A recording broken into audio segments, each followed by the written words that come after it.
pelaksanaan menunaikan sholat subuh secara berjamaah.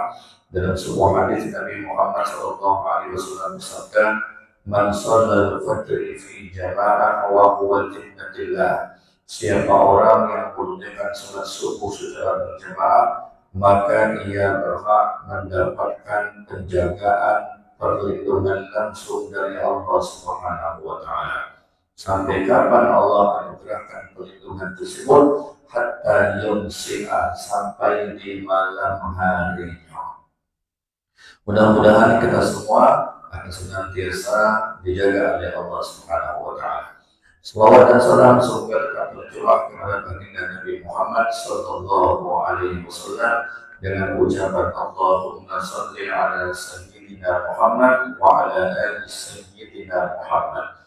Mudah-mudahan dengan wasilah bacaan salawat dan salam kepada baginda Nabi Muhammad sallallahu alaihi wasallam, kita semua dan seluruh keluarga kita kelak akan dibangkitkan dan dikumpulkan bersama Nabi Muhammad sallallahu alaihi wasallam, dan yang akan diakui sebagai umatnya yang berhak mendapatkan syafaat nanti di yaumil qiyamah. Amin ya rabbal alamin.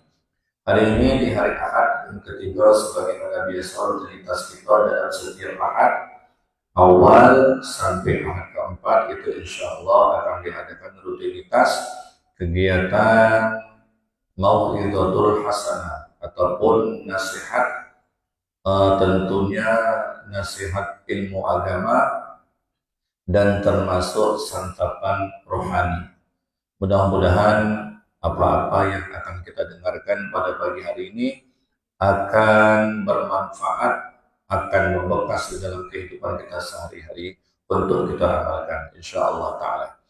Hari ini kita sudah berada di tanggal 23 Safar di tahun 1447 Hijriah, bersamaan bertepatan dengan momentum hari Ahad di tanggal 17 Agustus di tahun 2025. Tentunya hari ini adalah hari momentum yang dikenal dengan peristiwa bersejarah bagi Negeri Kesatuan Republik Indonesia, yakni hari lahirnya Pancasila, hari lahirnya Indonesia, hari kemerdekaan Republik Indonesia. Alhamdulillah, Bapak Ibu sekalian. Cuman kalau kita pikir-pikir, ngapola di situ Allah anugerahkan hari proklamasinya di tanggal 17. Ada apa di tanggal 17? Harinya hari Jumat pula. Sayyidul Ayyam, di penghulu di dalam setiap harinya. Di pagi hari proklamasi itu dilakukan oleh Presiden Soekarno. Di hari Jumat di tanggal 17. Apa sih kaitannya 17 Agustus itu? Ternyata kalau kita telaah, kalau kita pelajari hikmahnya, mustahil 17 Agustus itu dapat diraih. Mustahil kemenangan itu dapat direbut. Mustahil dan tidak akan pernah mungkin keberhasilan merebut kemerdekaan Republik Indonesia oleh para penjajah di tanggal 17 Agustus tersebut tanpa ada kaitannya dengan 17 rakaat dan 17 Ramadan. Bapak Ibu sekalian, maka itu semangat para pejuang, semangat para pahlawan, semangat para ulama, para kiai, para habaib, para santri, para TNI, para rakyat Indonesia semuanya, yang besar, yang kecil, yang tua, yang bodoh, yang lanang, yang betina, mereka semangat api jihad berkobar membakar. Ya, meskipun dengan peralatan tempur yang apa adanya. Impossible menurut otak itu bambu runcing pacak berhasil mengalahkan tank-tank baja.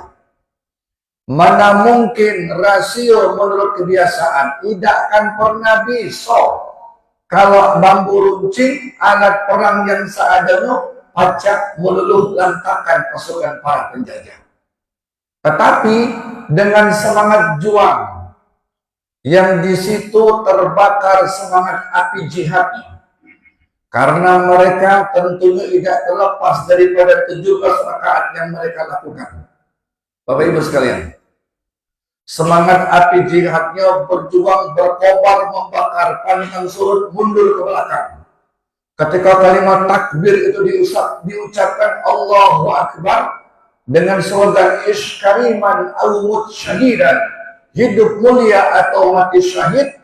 Kalau bahasa kita, istilah bahasa Indonesia, bahasa perang itu apa? Merdeka atau mati. Okay. Kalau tidak merdeka, mati. Maka semangat api juang para pahlawan, para pejuang, mereka sanggup mengalahkan dengan berkat rahmat dari Allah Subhanahu wa Ta'ala.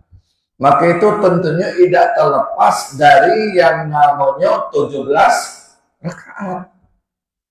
Apa kata Jenderal Gatot Subroto sebelum dia pensiun dari Panglima TNI?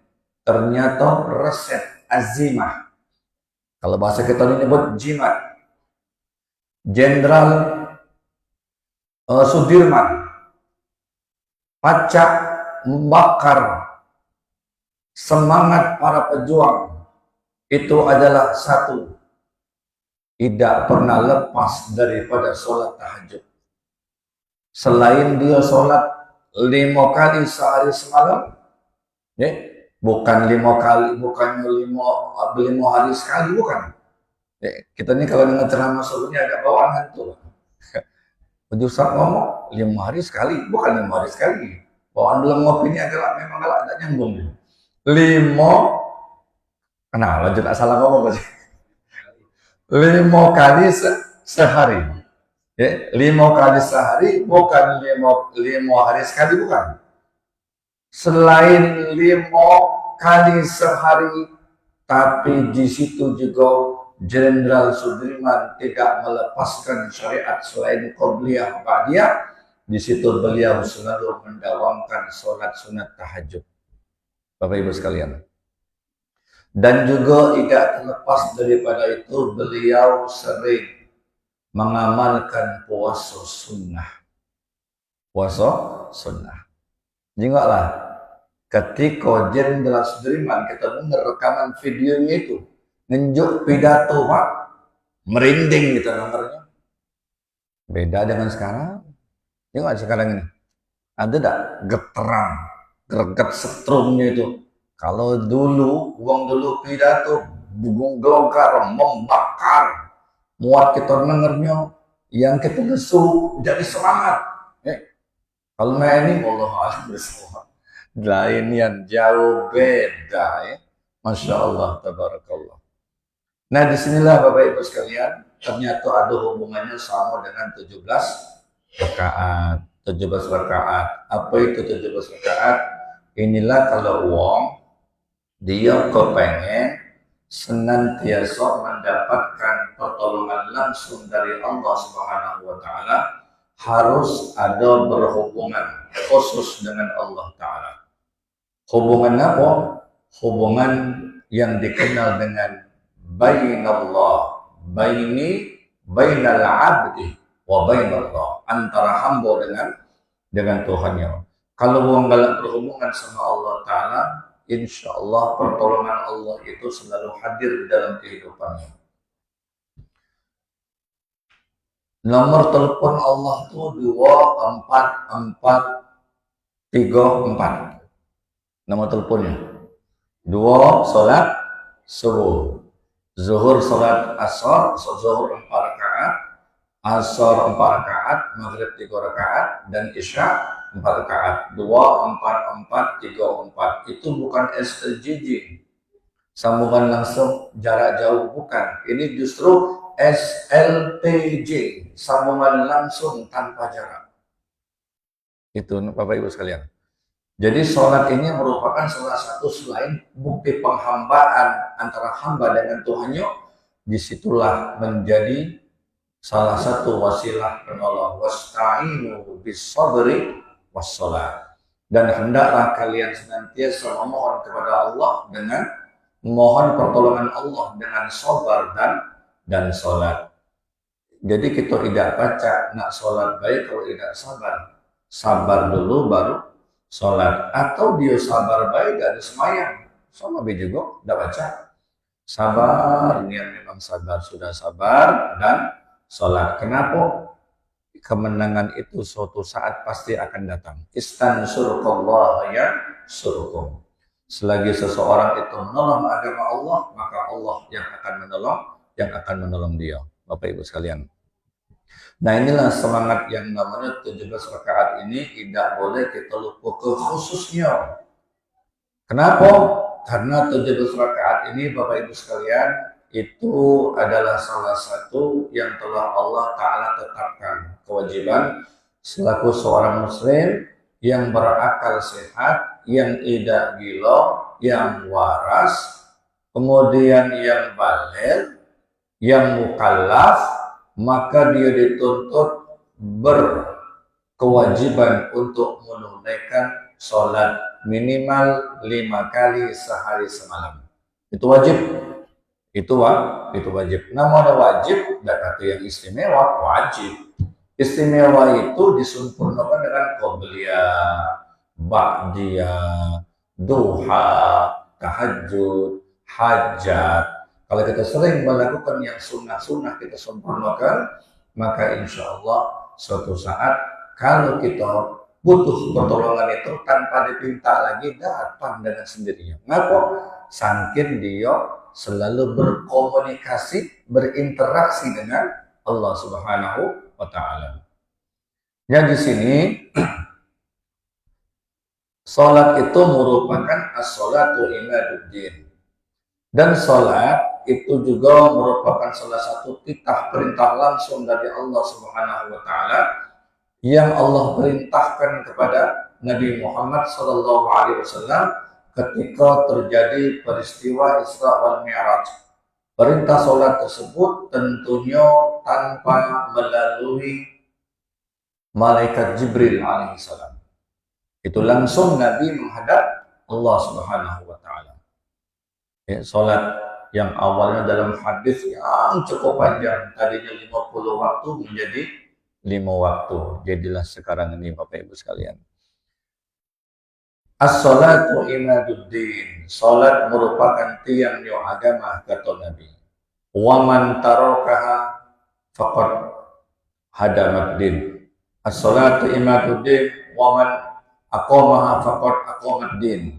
Salat merupakan tiang agama, barang siapa yang mendirikan salat maka sama dengan mendirikan agamanya. Wa man tarakaha faqad hadamat din. Dan siapa yang meninggalkan sholat sama dengan merobohkan agamanya. Logikanya macam ini. Ada bangunan yang kokoh, yang kuat. Tanpa penyangga tiang yang kuat, maka mustahil gedung itu baca berdiri dengan kokoh. Kenapa? Penyangga penguat adalah tiang tersebut, itulah yang namanya as-sholat. Imaduddin. Sholat merupakan tiang agama. Kalau dia tiangnya rapuh, maka akan rapuh seluruh gedung. Tapi kalau tiangnya kuat, maka itu gedung akan menjadi topangan kuat. Ya, itu masalah sholat. Apalagi Nabi SAW juga menegaskan di dalam sebuah hadisnya, dak kate tawar menawar tentang masalah sholat. Ya, sholat itu wajib berdiri. Sholat wajib berdiri. Tidak mampu berdiri, sholat duduk. Tidak mampu duduk, sholatnya berbaring.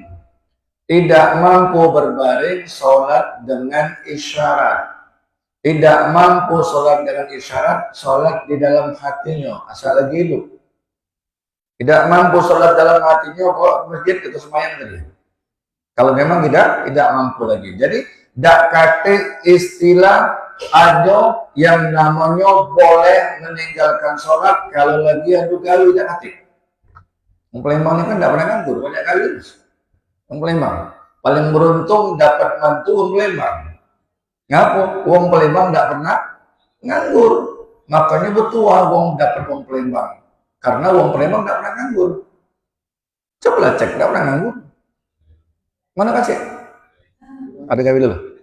Ada gawe. Tidak pernah nganggur Wong Palembang. Beruntung. Sekolah lagi Wong Palembang.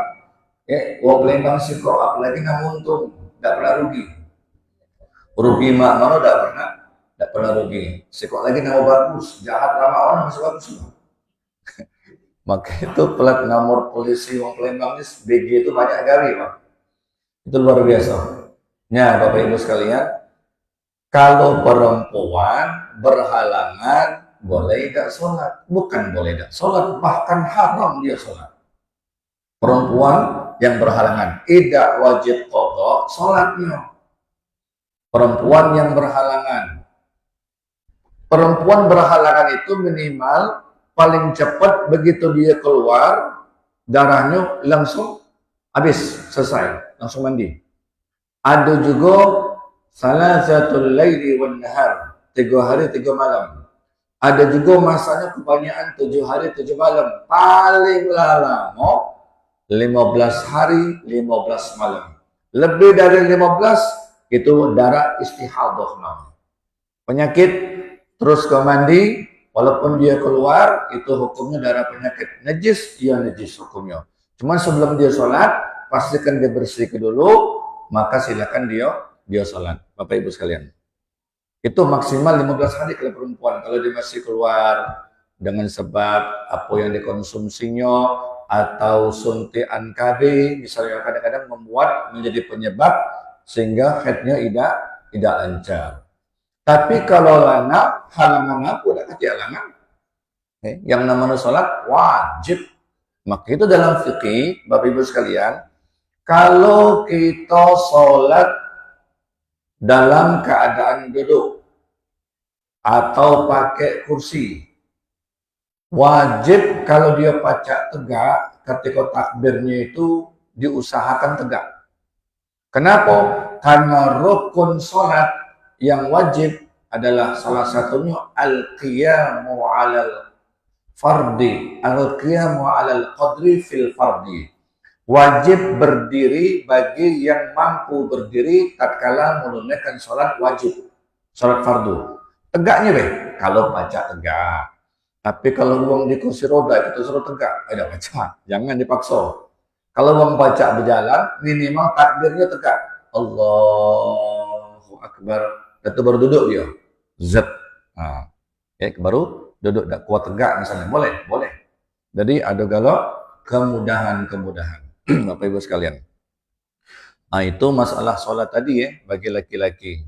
Cuman kita berhubung tidak kita bahas masalah sholat, cuma kita di sini masih memaparkan apa itu yang berkaitan dengan 17 rakaat. Sampai-sampai Nabi Shallallahu Alaihi Wasallam dia menegaskan dalam sebuah hadisnya, apa kata Nabi Shallallahu Alaihi Wasallam? Man tarakas sholata muta'ammidan faqad kafara jihara. Gak katib tawar-menawar lagi. Siapa orang yang meninggalkan sholat dengan sengaja, maka sungguh dia kafir yang nyata. Itu Nabi yang ngomong. Yang kafir ini dia Pak, di antara dia dengan Allah. Jangan kita kata kau tidak semayang kafir, boleh jangan, tidak boleh. Kafir itu uangnya, kufur itu perbuatannya. Ya, kafir itu uangnya, kufur itu perbuatannya. Kenapa? Dia mengingkari Allah Subhanahu wa taala. Manusia yang paling sombong adalah manusia yang tidak galak menyembah Tuhannya yang telah menciptakan pertama kali.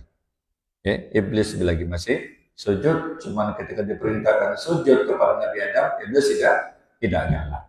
Oleh karena dia wastakbar, dia sombong, dia angkuh, Bapak Ibu sekalian. Terus apalagi bainal muslim wal kufri, yang membedakan seseorang itu muslim atau kafirnya as-sholat. Adalah sholat. Sampai-sampai Nabi mengajarkan sejak usia dini, muru auladakum bis sholat. Ajari, perintahkan kepada anak-anak kalian untuk menunaikan sholat tatkala berumur 7 tahun. Pukullah anak kalian jika mereka sudah meninggalkan sholat tatkala berumur 10 tahun. Jadi Nabi memerintahkan anak-anak kita dididik untuk memberikan penegasan kalau umur 10 tahun gebuk. Kalau dia berani meninggalkan sholat.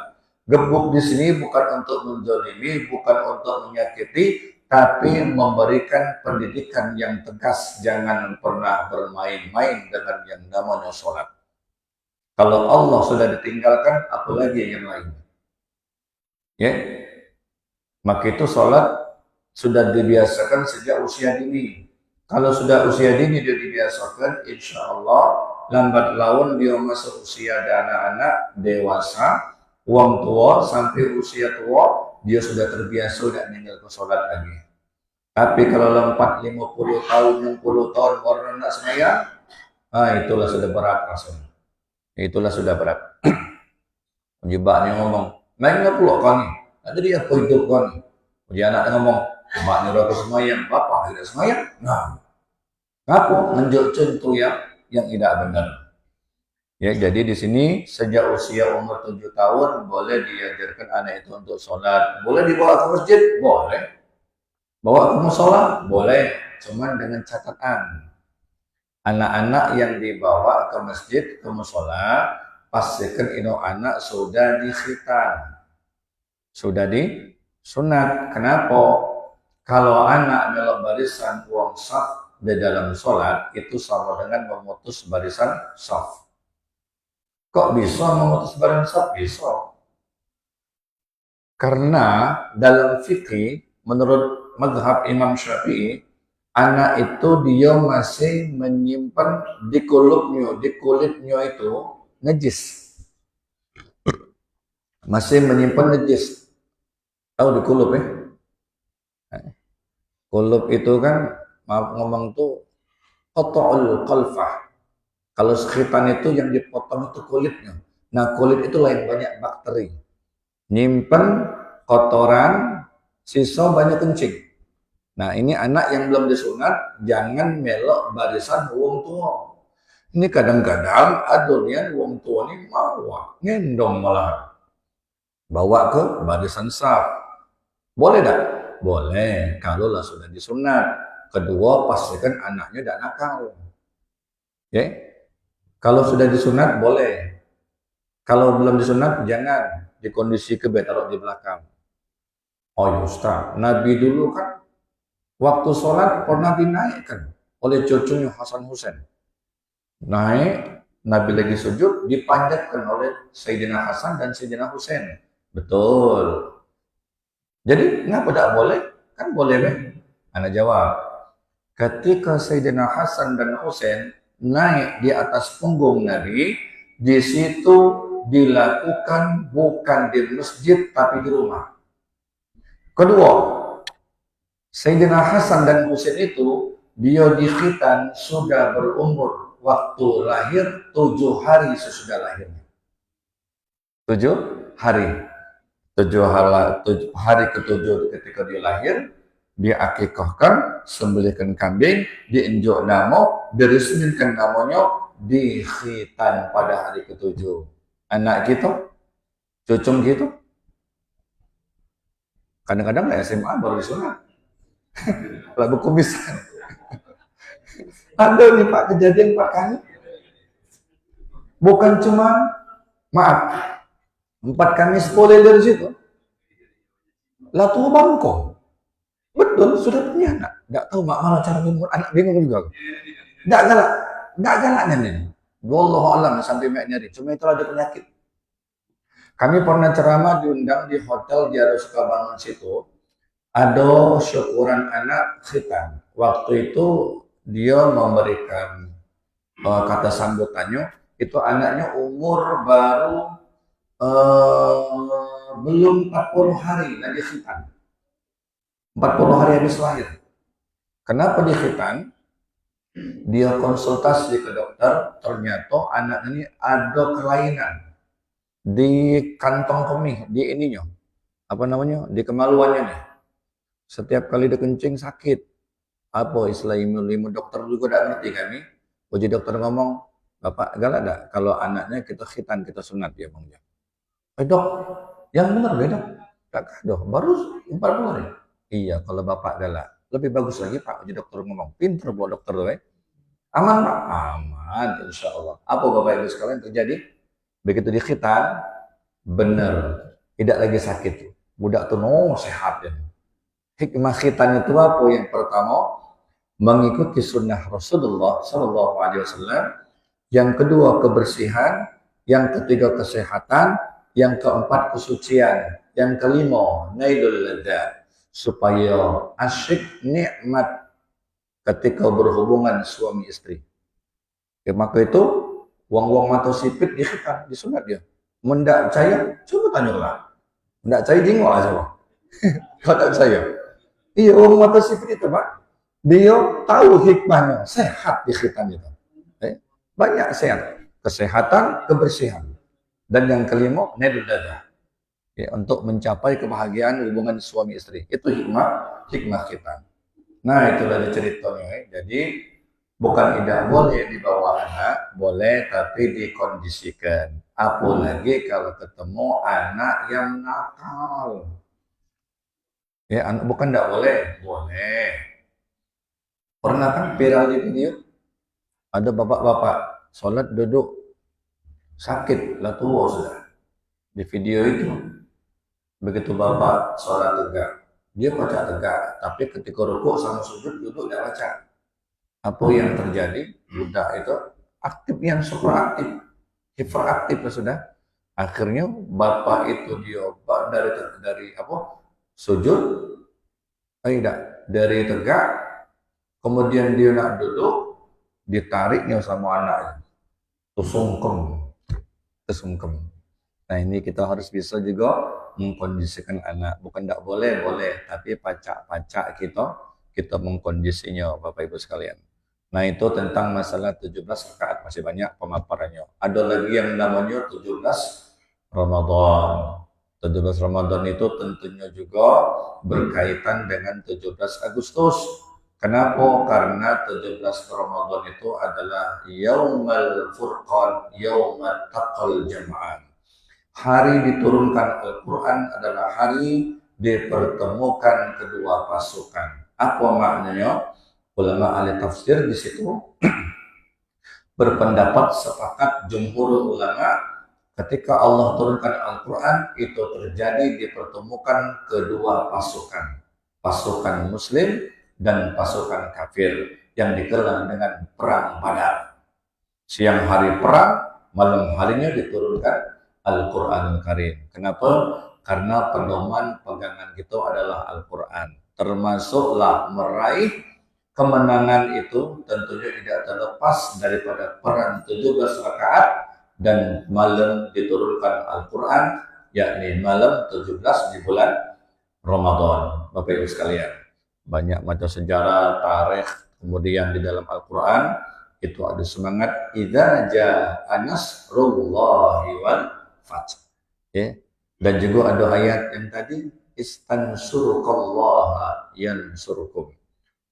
Fathum apa nama nasrun minallahi wa fathun qarib. Ya nasrun minallah, pertolongan dari Allah dan kemenangan yang dekat. Itu juga semangat membakar para pejuang. Maka itu adalah 17 Agustus. Tidak terlepas daripada 17 rakaat dan 17 di Ramadan. Nah, di sini Bapak Ibu sekalian, tentunya kita bersyukur termasuk salah satu nikmat karunia yang besar. Kenapa kita wajib syukuri?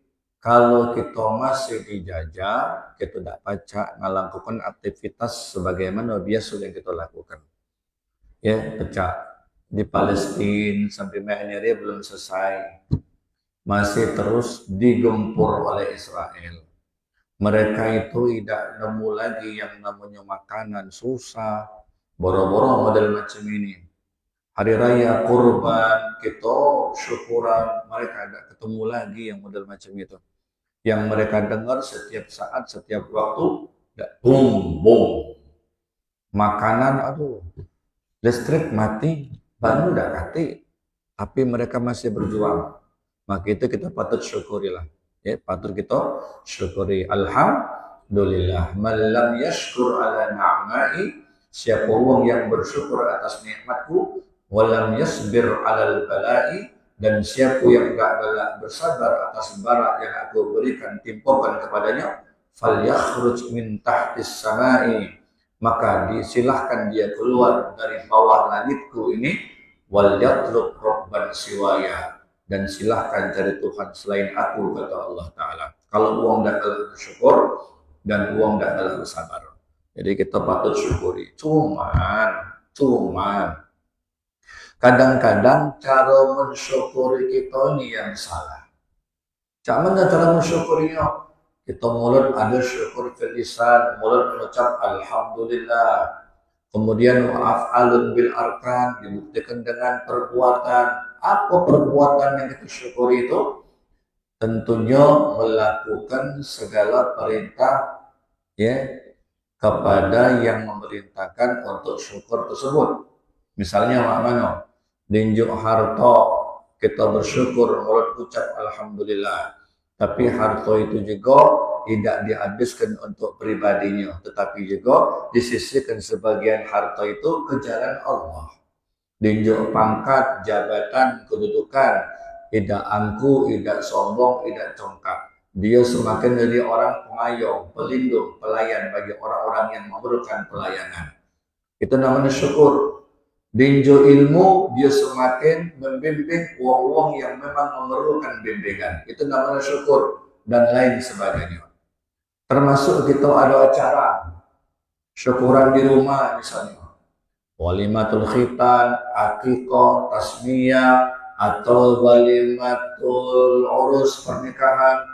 Syukur, kita adakan undang uang, baca maulid, baca sholawat, baca Quran, ada ceramah, ada doa, syukur. Tapi kadang-kadang lah bagus-bagus acaranya dibuat, rusak gara-gara satu perbuatan maksiat yang kita lakukan. Apa itu? Organ tunggal, sampai ngiling-ngiling kalau minum khamar, narkoba, lemak-lemak rahmat Allah nak turun jadi laknat. Na'udzubillah min dzalik. Nah, ini bukti syukur kita adakan semacam musabaqah, perlombaan. Perlombaan apa? Perlombaan yang sewajar-wajarnya. Ya, ada pinang siang lagi ada pinang. Ada pinang.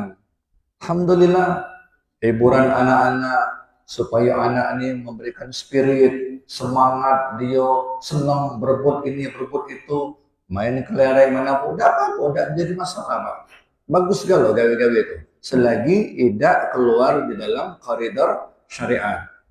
Cuman jangan sampai cara mensyukur ini yang salah.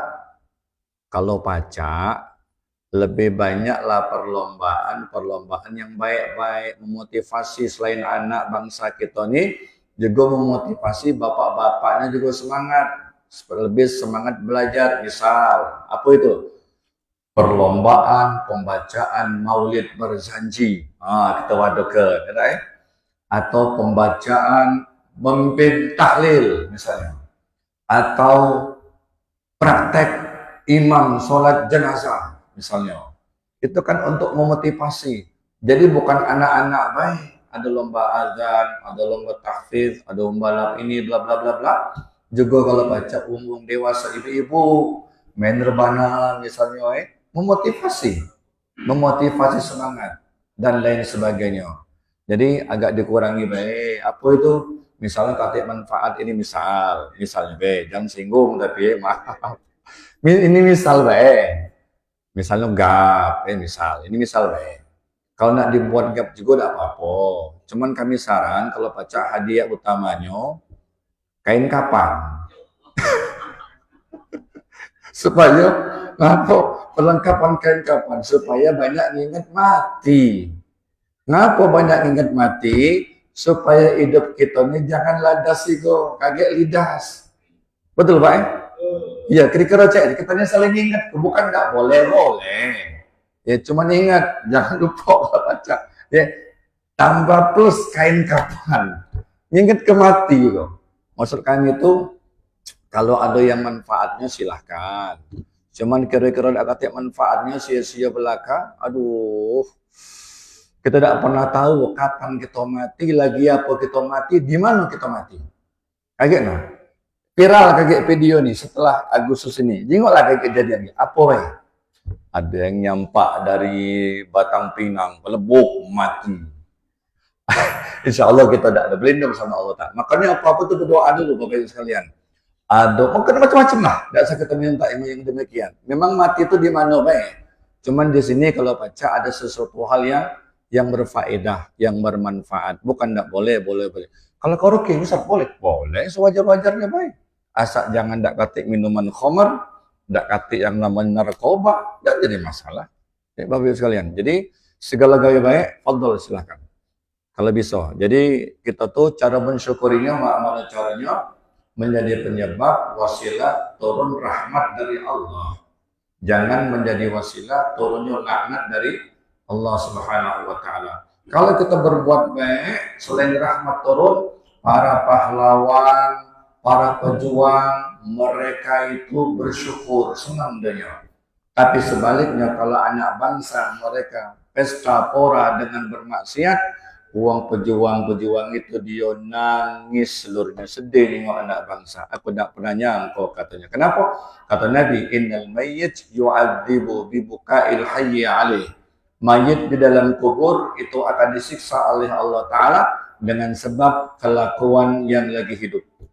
Maka itu mudah-mudahan dengan tausiah kita pagi hari ini memotivasi semakin banyak kita bersyukur kepada Allah Ta'ala, dan insya Allah mudah-mudahan akan semakin memotivasi diri kita senantiasa semakin dekat dengan Allah Ta'ala dan semakin menjadi wasilah turunnya rahmat dan ridha dari Allah Subhanahu wa Ta'ala.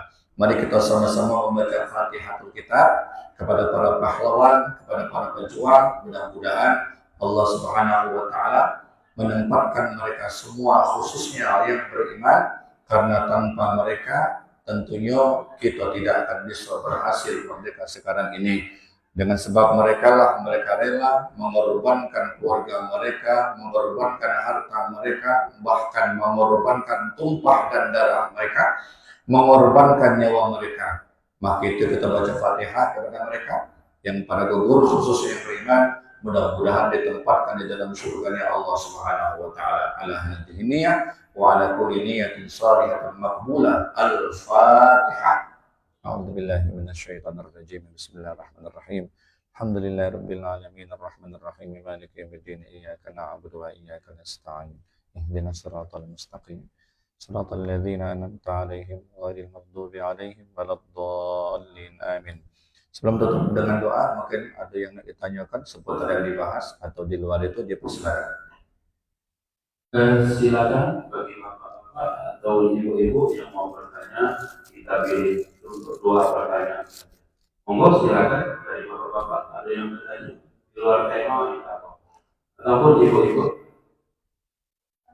Nah, kalau kata aku ya, maaf, mohon izin kalau saya akan dulu.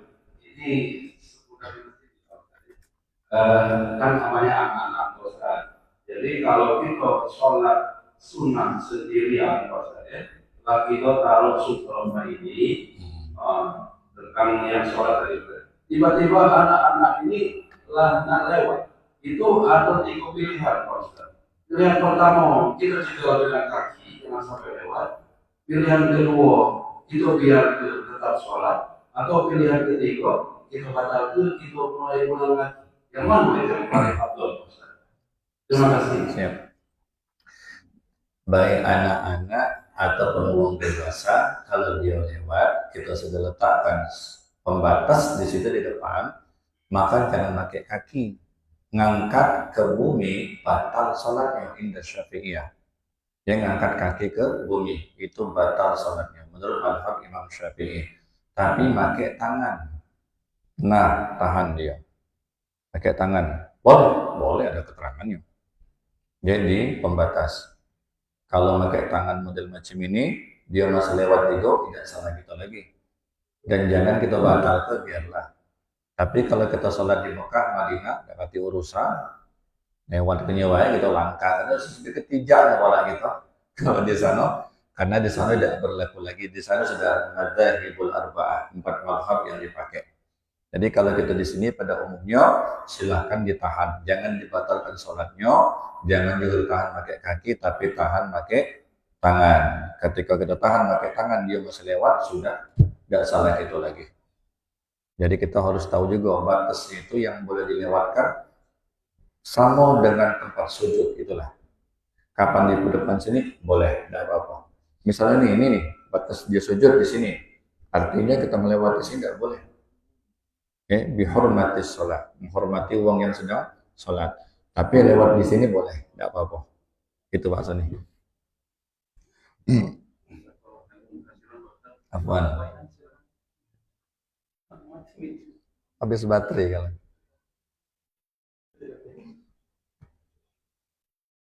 Jadi ini di luar tema. Ya, jatuh ya. Ngapa nak bini ya? Cari ke ya. Apakah doa kita itu bisa merubah takdir qadar yang Allah telah tetapkan umur kita ketika kita tidak mengandung Ada hadis Nabi yang mengatakan la yarudul qada illa du'a. Tidak ada yang bisa merubah tidak ada yang bisa merubah takdir Allah kecuali dengan kekuatan doa. Ya, takdir itu terbagi dua. Ada takdir yang sudah Allah tetapkan, ada takdir yang belum terjadi di masa yang akan datang. Contoh macam ini. Kalau kita belum tahu takdir kita belum tahu nih apa yang akan terjadi di keesokan hari, besok, minggu depan, bulan depan, tahun depan. Selagi itu belum terjadi, maka bisa diubah dengan kekuatan doa. La yaruddul qada illa doa. Tidak ada yang bisa merubah takdir kecuali dengan kekuatan doa. Dan ini sudah terjadi di masa Syekh Abdul Qadir Jailani rahimahullah ta'ala. Singkat cerita, ketika waktu itu ada seseorang datang kepada beliau. Pertama datang dengan Syekh juga, seorang ulama besar. Dia minta takwil, dia mimpi apa? Dia minta tafsir, dia nak melakukan perjalanan perniagaan yang jauh. Pesan Syekh itu karena dia sudah mukasyafah. Mukasyafah itu ainil basirah, mata hatinya Allah buka sudah. Dia tahu dengan kejadian yang akan datang. Kok bisa? Bisa. Nabi baik, sayati ala ummatul zaman. Akan datang pada suatu masa umatku. Nabi mukjizat. Di Quran ada juga. Ada Nabi Khidir dengan Nabi Musa. Juga tahu dengan kejadian yang akan datang. Kalau kekasih Allah itu namanya karamah. Kemuliaan yang Allah anugerahkan. Bisa tahu ada hadis Nabi ittaqu firasyatal mu'min fa innahu yanzuru bil nuril qadim. Takuti oleh kalian firasyah orang mukmin karena sesungguhnya mereka memandang dari zat yang maha dahulu. Singkat cerita, akhirnya Bapak Ibu sekalian, dilaranglah oleh Syekh itu kalau kau dalam perjalanan menurut ainil basirah yang dia lihat, ya, menurut petunjuk dari Allah yang dia lihat, dalam penglihatannya itu dia ini bakal dijegal, dia berniaga, perniagaannya dirampok dan dianya dibunuh. Jangan kau tidak usah berangkat. Kalau kau berangkat juga, kau bakal dibunuh. Harta kau habis diambil uang. Bingunglah dia, tidak akan mungkin nak kau batalkan karena inilah sudah rutinitas seperti biasa dia lakukan. Dia nyari-nyari solusi lain. Ada kabar seorang Syekh Abdul Qadir Jailani. Dia bertanya dan dia ceritakan tentang cerita itu kepada Syekh Abdul Qadir. Aku tadi datang bahwasanya aku minta takwil sama seorang syekh, katanya akan terjadi begini-begini, aku dilarang. Apa jawab Syekh Abdul Qadir Jailani? Teruskan perjalanan kau. Ya, teruskan kau berjalan. Benar Syekh, benar. Akhirnya dia berjalan, Syekh Abdul Qadir, dia salat sebanyak 72 rakaat. Salat sunat, minta mohon sama Allah Ta'ala. Minta mohon sama Allah Ta'ala, sampailah suatu ketika, pada waktu yang telah ditentukan, di tempat itu, di waktu itu, di hari itu, di jam itu, uang yang berniaga tadi, dia singgahlah di tempat itu, singkatlah cerita, kecapean, tertidur dia.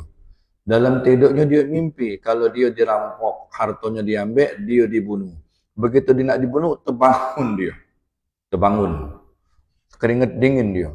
Walhasil dia jengok kanan kiri, aman, tak ketik masalah, dia melanjutkan perjalanan. Sampailah suatu ketika, dia selamat, ketemulah sama Syekh yang dia bertanya pertama kali. Apa jawab dia? Kau beruntung, ujinya. Kenapa?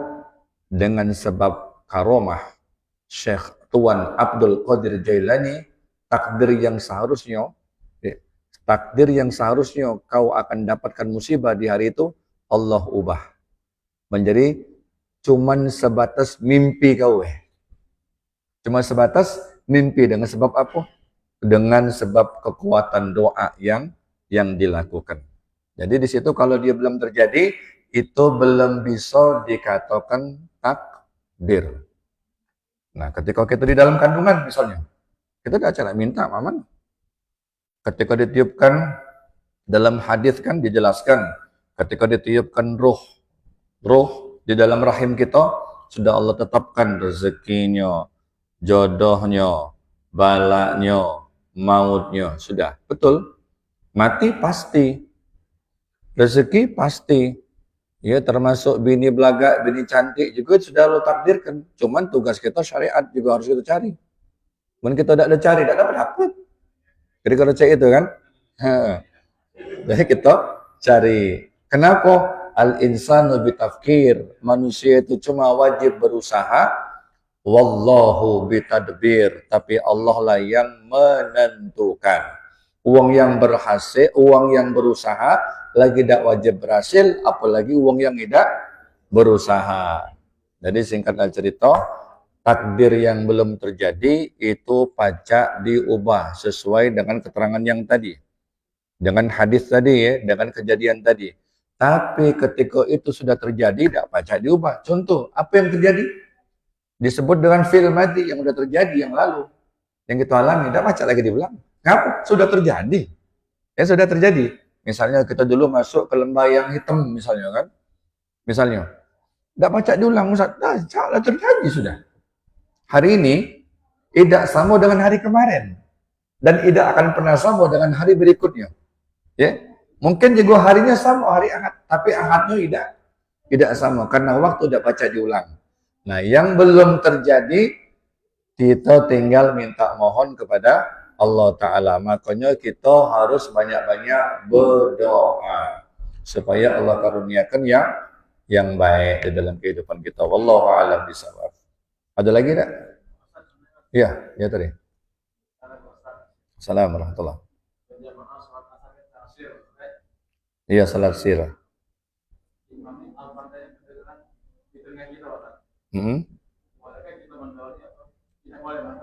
Oh, tapi dia baca itu bukan jahar, bukan.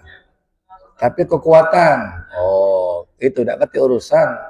Dia nak baca kuat, nak lambat, terdengar apa tidak, kita dahului apa tidak. Kalau bacaan Fatihah tidak apa-apa. Asal jangan mendahului 2 kali gerakan. 2 kali gerakan, kita mendahului imam, maka batallah sholatnya. Kalau melok berjamaah. 2 kali gerakan ya. Kalau sekali masih dimaklumi. 2 kali gerakan berturut-turut, maka batallah sholatnya. Kalau dia mendahului imam. Tak boleh. Ada lagi? Cukup? Ya, mudah-mudahan bermanfaat. Lebih kurang kami mohon maaf pada Allah Ta'ala. Kami mohon ampun yang setinggi-tingginya. Hadanallahu wa iyyakum ajma'in. Wassalamualaikum warahmatullahi wabarakatuh. A'udzu billahi minasyaitonir rajim. Bismillahirrahmanirrahim. Alhamdulillahirabbil alamin. Allahumma shalli wa sallim ala sayyidina Muhammad wa ala alihi wa sahbihi ajma'in. اللهم اجعلنا من الشاكرين بالله، واجعلنا من الصابرين بالله، واجعلنا من العارفين بالله. اللهم اجعلنا من أوليائك الصالحين المتقين المخلصين برحمتك يا أرحم الراحمين. اللهم أعنا على ذكرك وشكرك وحسن عبادتك.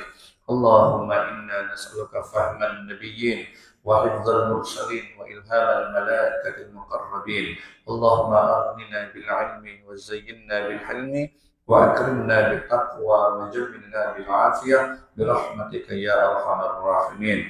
ربنا آتنا في الدنيا حسنة وفي الآخرة حسنة وقنا عذاب النار. وصلي وسلم على جميع الأنبياء والمرسلين والحمد لله رب العالمين. سبحانك اللهم وبحمدك أشهد أن لا إله إلا أنت أستغفرك وأتوب إليك. والسلام عليكم ورحمة الله وبركاته. Assalamualaikum warahmatullahi wabarakatuh. Dengan berakhirnya doa tadi, Bapak dan Ibu, marilah kita sama-sama membaca hamdalah sebagai penutup acara ini dan berakhir acara ini. Alhamdulillahirabbil alamin. Baik Bapak dan Ibu rahimakumullah, tadi sudah kita sanggapan rohani, sekarang kita sanggapan jasmani yang telah disediakan oleh panitia masjid. Monggo jadwali Bapak-bapak. Langsung.